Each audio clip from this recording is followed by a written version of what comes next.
Good morning class. इससे पहले की वीडियो में हम बात कर चुके हैं डीएनए फिंगरप्रिंटिंग क्या होती है।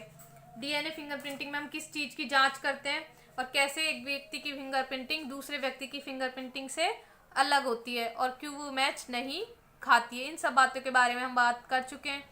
अब यहाँ हम बात करते हैं कि डीएनए फिंगरप्रिंटिंग की विधि क्या है, डीएनए फिंगरप्रिंटिंग कैसे की जाती है। तो सबसे पहले जो डीएनए फिंगरप्रिंटिंग है इसकी जो लैब है वो खुली थी हैदराबाद में। कहाँ? हैदराबाद में। तो सारे सैंपल्स वहाँ हैदराबाद भेजे जाते थे। अब अलग अलग जगह पे इसकी लैब खुल चुकी है। ठीक है, तो जो डीएनए फिंगरप्रिंटिंग है इसका मेथड क्या है, विधि क्या है, इसके बारे में हम यहाँ बात करेंगे। तो इसके कुछ स्टेप्स हैं, ठीक है, कि पहले कैसे करते हैं, तो उन सब के बारे में हम यहाँ बात करते हैं। सबसे पहले तो हमें डीएनए की ज़रूरत पड़ेगी। ठीक है, जिस व्यक्ति की हमको फिंगरप्रिंटिंग करनी है उसका डीएनए चाहिएगा। तो सर्वप्रथम जिस व्यक्ति की फिंगरप्रिंटिंग करनी है उसके डीएनए को प्राप्त करने के लिए ऊतक अथवा मृत हड्डियों का प्रयोग करते हैं। मतलब हम कहीं से भी उस व्यक्ति का डीएनए प्राप्त कर सकते हैं, चाहे उसके बालों से, हेयर से, नाखून से, कोई ऊतक से या ब्लड सैंपल से। तो किसी भी चीज़ से हम उसका डीएनए प्राप्त करते हैं। ठीक है, उसका डीएनए प्राप्त करते हैं। फिर उस डीएनए को हम रेस्ट्रिक्शन एंजाइम्स से उपचारित करते हैं। किससे? रेस्ट्रिक्शंस एंजाइम्स से, जिससे डीएनए का विघटन या विदलन हो जाता है। क्या हो जाता है? डीएनए का विघटन या विदलन हो जाता है। सबसे पहले हमने डीएनए लिया, उस डीएनए को रेस्ट्रिक्शन एंजाइम से उपचारित करेंगे और रेस्ट्रिक्शन एंजाइम से उपचारित करने के बाद जो डीएनए है उसका क्या हो जाता है? विघटन, मतलब वो छोटे छोटे खंडों में टूट जाता है। फिर वो जो खंड है उनको हम जेल इलेक्ट्रोफोरेसिस पे निश्चालित कर देते हैं। जेल इलेक्ट्रोफोरेसिस टेक्निक आपने पढ़ रखी है। तो जेल इलेक्ट्रोफोरेसिस टेक्निक पे हम उसको निश्चालित कर देते हैं, जिससे क्या हो जाता है, जो डीएनए का विघटन है या विकृतीकरण है उसका पता हमें लग जाता है। जब हम उनको जेल इलेक्ट्रोफोरेसिस पे डाल देते हैं तो जो छोटे छोटे डीएनए खंड हमको प्राप्त हो जाते हैं उनको नाइट्रोसेल्यूलोज फिल्टर पर स्थानांतरित करते हैं। नाइट्रोसेल्यूलोज एक फिल्टर पेपर होता है, ठीक है, जनरली उस नाइट्रोसेल्यूलोज के फिल्टर पेपर पर हम उन डीएनए अणु को निश्चलित कर देते हैं, मतलब चिपका देते हैं। अब वो जो हमने वो डीएनए अणु जो रेस्ट्रिक्शन एंजाइम से उपचारित करने के बाद जेल इलेक्ट्रोफोरेसिस में डाला, ठीक है, तो जो छोटे छोटे डीएनए अणु हैं वो नाइट्रोसेल्यूलोज फिल्टर पेपर पर स्थानांतरित हो गए। अब ये जो नाइट्रोसेल्यूलोज फिल्टर पेपर है इसको 80 डिग्री सेंटीग्रेड तक गर्म करते हैं। इससे क्या होता है कि जो डीएनए के अणु है इस फिल्टर पर चिपक जाते हैं। क्या होते हैं? चिपक जाते हैं। जब ये इस फिल्टर पर चिपक जाते हैं तो इससे क्या, इसको हम कहते हैं निश्चलित होना। फिल्टर पर चिपकना मतलब निश्चलित होना। तो फिल्टर पेपर पर चिपक जाते हैं। फिल्टर पर प्राप्त डीएनए को रेडियो आइसोटोप से संकन करते हैं। इसको हम रेडियो आइसोटोप से संकन करते हैं, जिसके कारण क्या होता है, इसमें हमें छोटे छोटे बैंड्स प्राप्त हो जाते हैं। ऑटो रेडियोग्राफी द्वारा हमको छोटे छोटे बैंड्स प्राप्त हो जाते हैं।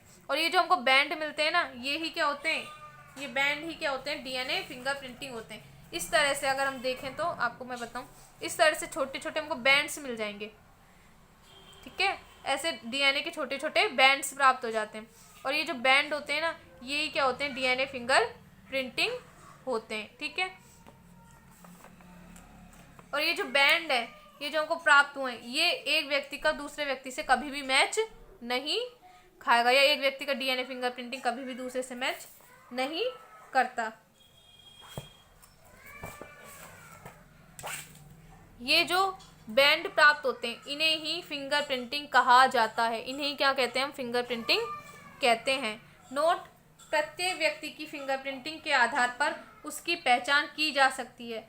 यह प्रयोग एकदम विश्वसनीय है क्योंकि किसी भी व्यक्ति की फिंगरप्रिंटिंग दूसरे व्यक्ति से मैच नहीं खाती। मतलब एक व्यक्ति की जो फिंगरप्रिंटिंग हमें प्राप्त हुई है वो कभी भी किसी भी दूसरे व्यक्ति की फिंगरप्रिंटिंग से मैच नहीं खाती है।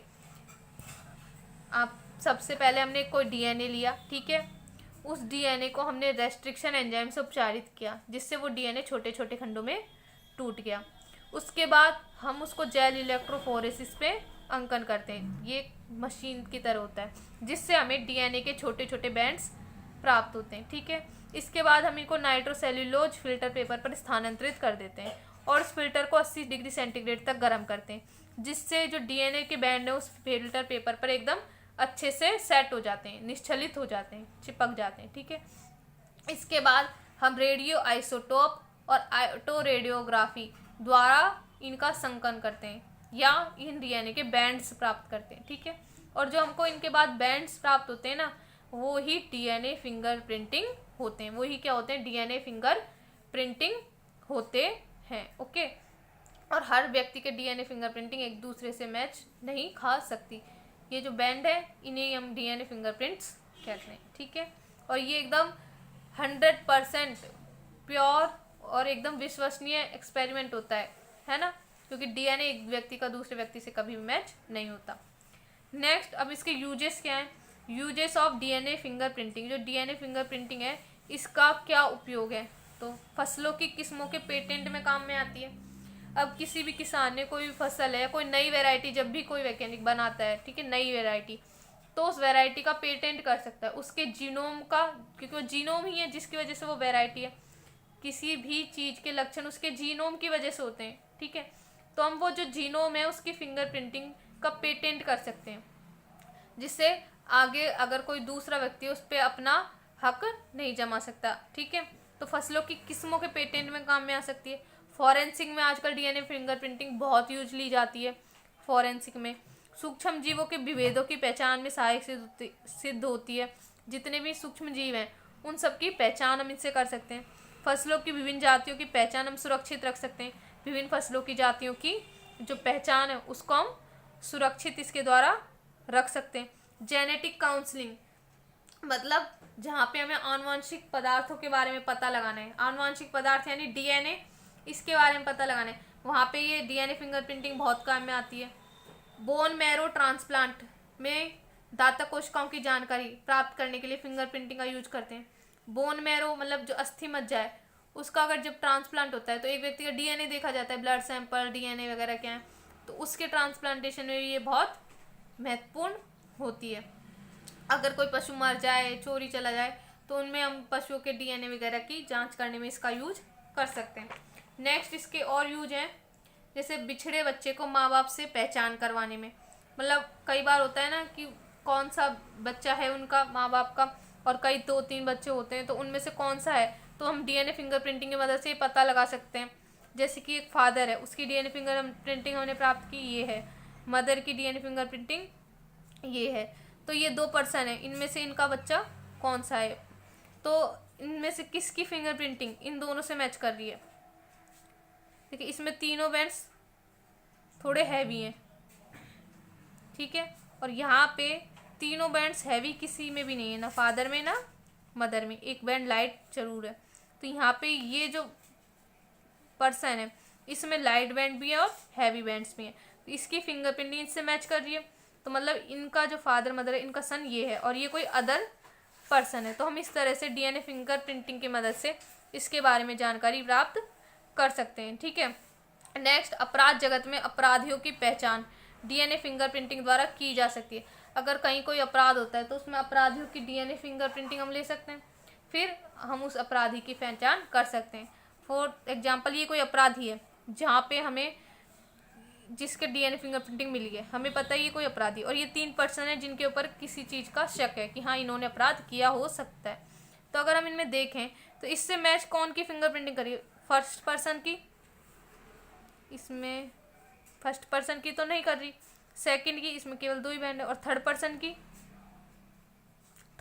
की फिंगरप्रिंटिंग एग्जैक्ट इस फर्स्ट पर्सन से मैच कर रही है। तो इसका मतलब अपराधी कौन सा हुआ, थर्ड पर्सन हुआ। ठीक है, थर्ड नंबर का जो व्यक्ति है वो क्या है, अपराधी है। तो इस तरह से हम डीएनए फिंगरप्रिंटिंग की मदद से अपराधियों की पहचान भी कर सकते हैं। ठीक है, तो डीएनए फिंगरप्रिंटिंग का आज के टाइम में बहुत ज़्यादा यूज किया जा रहा है फॉरेंसिक वगैरह में, इन सब में। ठीक है, आई होप आपको डीएनए फिंगरप्रिंटिंग क्या होती है, इसके कहाँ उपयोग हैं और कैसे इसको यूज करते हैं, ये सब चीज़ें आपके समझ में आई होंगी। ठीक है, थैंक यू।